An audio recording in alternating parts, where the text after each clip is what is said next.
En esta primera clase vamos a realizar un pequeño repaso primeramente y luego abordaremos el tema triangulaciones, o mejor dicho, desarrollos por triangulaciones.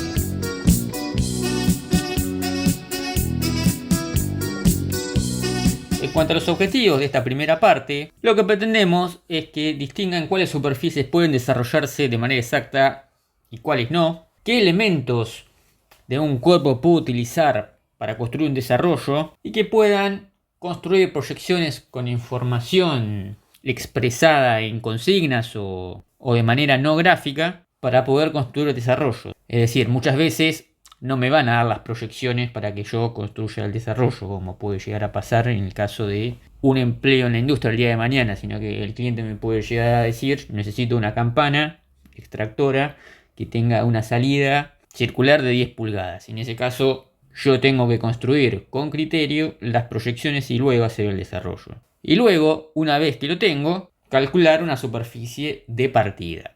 Repasemos ahora el tipo de cuerpos radiales que teníamos.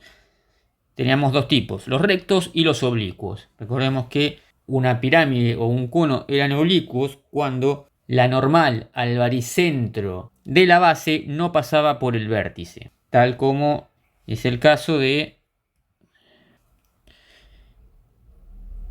y de este. En los casos en los cuales no dispongamos del vértice, lo que vamos a tener que hacer es prolongar las aristas hasta encontrarlo, ¿sí? Y ahí sí utilizarlo como centro de giro para encontrar la verdadera magnitud de las aristas. Esta que tenemos en pantalla es una pirámide oblicua, al igual que la que tenemos acá.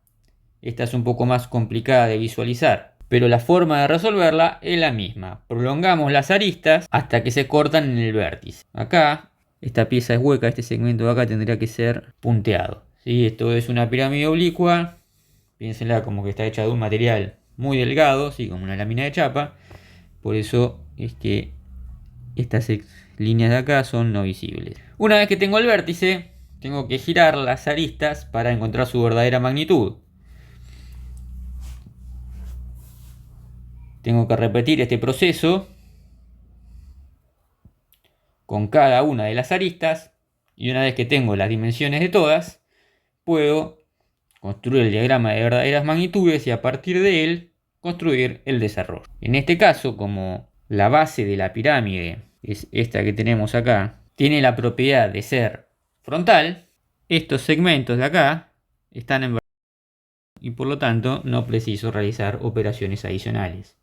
Vamos a ver ahora una herramienta auxiliar que nos permite desarrollar figuras de este tipo. Lo que están viendo en pantalla es un software de dibujo paramétrico llamado Onshape, el cual está disponible online, ¿sí? Está en la nube.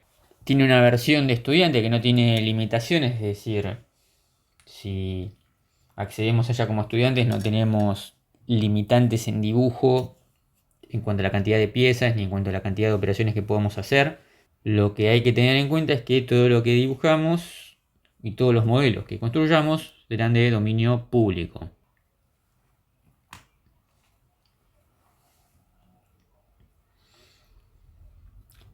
Fíjense que yo acá lo que hago es elegir un plano en el cual voy a realizar un boceto y en él voy a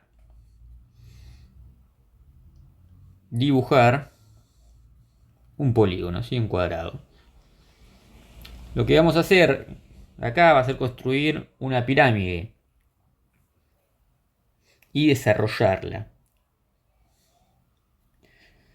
Una forma de construir una pirámide es extruir una figura cuadrada y luego darle un ángulo. Tengo poco dominio, esta es una forma sobre las formas, no tiene precisión. Si quiero realizar algo más preciso, voy a tener que realizar otro tipo de operación, no solamente una extrusión, sino una extrusión entre perfiles.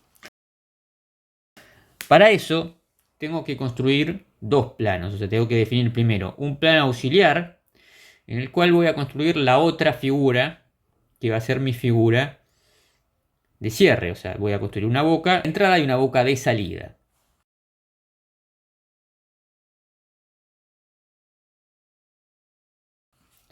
Una vez que tengo eso, selecciono los dos perfiles y les digo que realice una operación de extrusión entre ambos. Seguidamente lo que hago es decir que lo que acabo de construir quiero que sea un modelo de chapa metálica. Elijo las aristas de pliegue y dejo una libre que va a ser la final, ¿sí? La que queda abierta.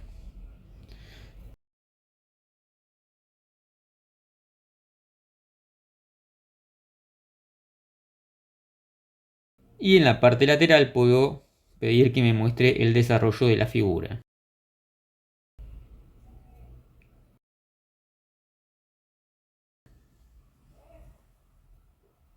La otra figura oblicua que habíamos visto era el cono. La condición para que un cono sea oblicuo es la misma que la que debe cumplir la pirámide para ser oblicua. Y lo que vamos a hacer ahora es desarrollar el cono oblicuo que está mostrado. Tenemos las dos proyecciones del cono, pero yo también puedo desarrollarlo con una sola de las proyecciones del cono. Porque si yo sé que la directriz del cono es una circunferencia, la proyección que está mostrada sobre el plano horizontal es prescindible, ¿sí? Yo puedo simplemente dibujar media circunferencia en la proyección sobre el vertical y dividirla. Si yo domino bien la técnica de giro, puedo poner el eje sobre la base del cono y a partir de ese punto girar, repitiendo este proceso con todos los puntos que encuentro la verdadera magnitud de todas las generatrices. Y una vez que ya tengo todas esas verdaderas magnitudes, lo que hago es construir el desarrollo. Ya tengo las generatrices en verdadera magnitud y ya tengo también la distancia entre generatrices en verdadera magnitud, porque esas las puedo leer directamente en la construcción que tracé, que es la distancia que hay entre puntos. Entonces con eso ya puedo empezar a trazar el desarrollo. Esta generatriz de acá puedo girarla, trazar un arco por ella, y esta distancia la traslado y es la que hay aquí. Y tengo que pararme con el compás en la generatriz que tracé y ahí trazar un arco. Y en el lugar donde se cortan tengo ubicado un punto sobre el desarrollo. Este proceso lo repetimos para construir todo el desarrollo de la figura. En el caso que no dispongamos del vértice, se resuelve tal cual lo vimos con la pirámide. Prolongo las generatrices hasta encontrar el vértice y una vez que lo hallo, utilizamos el mismo método que vimos anteriormente con el cono completo.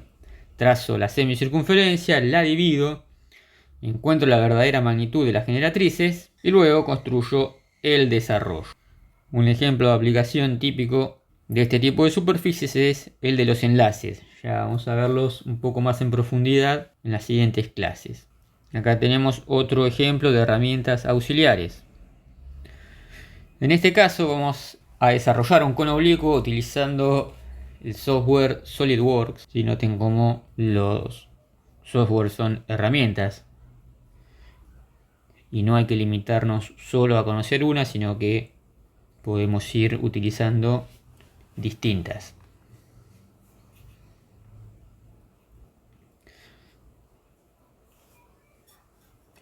En este caso utilizamos un eje de simetría por el cual trazamos una recta. Fíjense que ahora cuando yo la defina completamente y le restrinja todos los grados de libertad que tiene, la recta va a cambiar de color. ¿Ven? Fíjense, ahí pasó de azul a negra. Cuando pasa negra significa que está totalmente restringida. No puede moverse ni ocupar otra posición. Luego de eso defino una operación de revolución con un espesor asignado.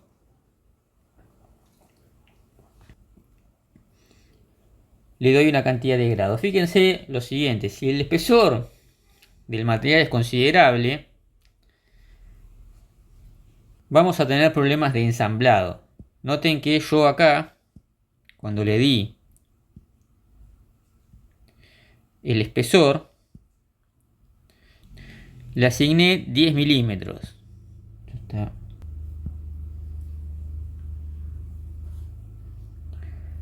Sin embargo, cuando vemos la sección que tiene ahora por el espesor y por el ángulo del cono, el espesor del material es mayor,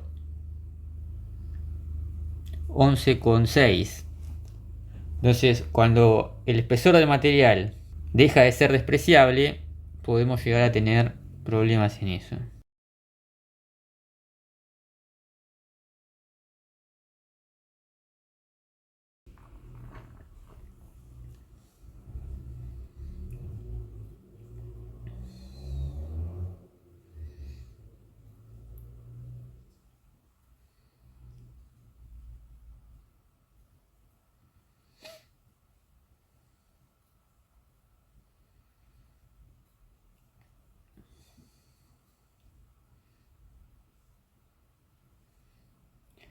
Ahora vamos a construir un cono oblicuo. Para eso tenemos que hacer lo mismo que hicimos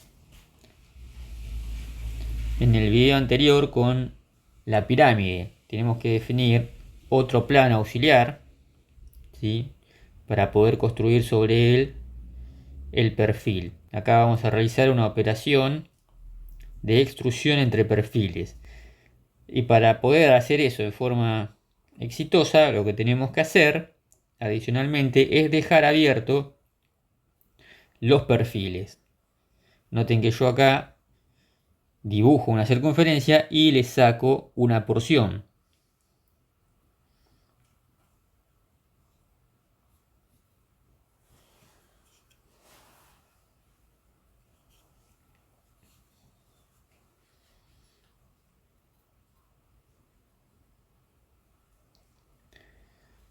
Si no dejo los perfiles abiertos, no voy a poder definir una operación entre láminas, que es lo que me posibilita posteriormente construir el desarrollo. Y si acá dejo los perfiles abiertos, tengo los dos perfiles en planos diferentes. Y ahí defino la extrusión entre perfiles.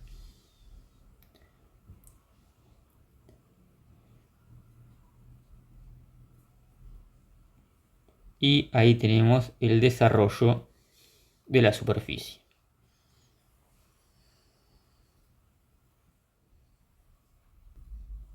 Lo que sigue es desarrollos por triangulaciones.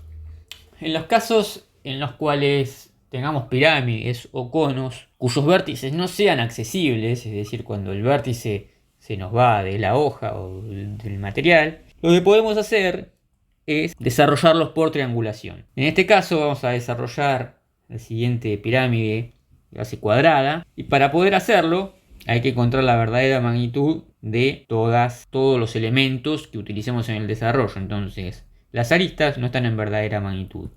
Por lo tanto, hay que encontrar su verdadera magnitud. La giramos y como la pirámide tiene simetría en dos ejes, son todas las aristas iguales, ya tengo la verdadera magnitud de todas las aristas. La distancia entre las aristas, por la posición que tiene tanto la tapa como la base, ya están en verdadera magnitud. Por lo tanto, lo único que me queda por hacer ahora es dividir las caras en dos.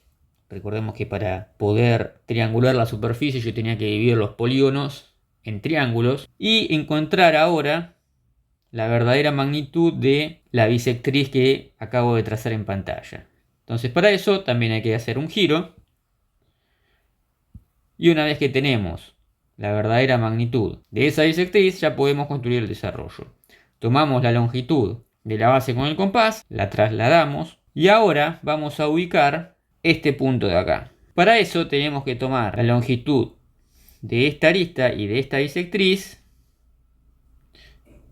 y triangular la ubicación del punto este. Entonces tomamos la verdadera magnitud de la arista, trazamos un arco y nos paramos ahora en el otro extremo para trasladar la verdadera magnitud de la bisectriz que trazamos. Donde ambos arcos se cortan, tenemos ubicado el punto que estábamos buscando. Ahora tenemos que repetir esto para encontrar este punto que tenemos acá. Una vez que ya tenemos allá una de las caras, como las restantes son iguales, tenemos que repetir este proceso hasta encontrar las cuatro caras de la figura. En el caso de un cono, tenemos que proceder de la misma manera. Vamos a dividir primero el cono, como hacemos siempre que tenemos figuras de revolución. Y vamos a hallar ahora la verdadera magnitud de las generatrices del cono. Ahí tenemos ya una verdadera magnitud allá. Ahora dividimos esa porción en dos y hallamos la verdadera magnitud de esa diagonal. Nos quedaría algo parecido a lo que está en pantalla.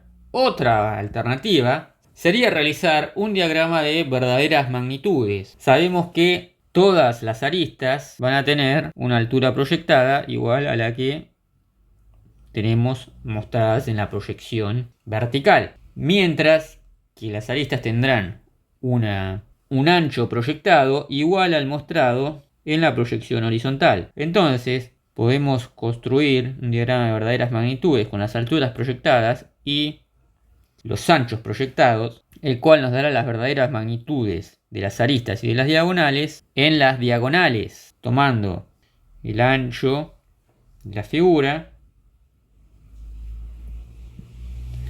y trasladándolo al diagrama, podemos encontrar las verdaderas magnitudes tanto de las generatrices como de las diagonales. Una vez que tenemos construido este diagrama, vamos a tomar las verdaderas magnitudes de él para construir el desarrollo. Tomamos la distancia entre generatrices de la proyección sobre el horizontal y la dibujamos como punto de partida. Luego tomamos la verdadera magnitud de la generatriz y trazamos un arco. Luego hacemos lo mismo con la verdadera magnitud de la diagonal. La tomamos con el compás y trazamos un arco. Y ahí ya podemos encontrar el primer punto del desarrollo. Ese punto que encontramos es el que tenemos marcado acá. Esta recta es esta. Y esta diagonal es esta de acá.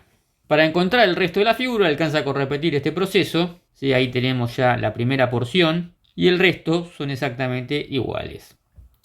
Eso fue todo por esta primera clase. Para profundizar más en estos temas pueden consultar el libro Diérico Directo. Sí, está muy bien explicado este tema ahí. Y también el libro de calderería. Buena semana, gracias por su atención.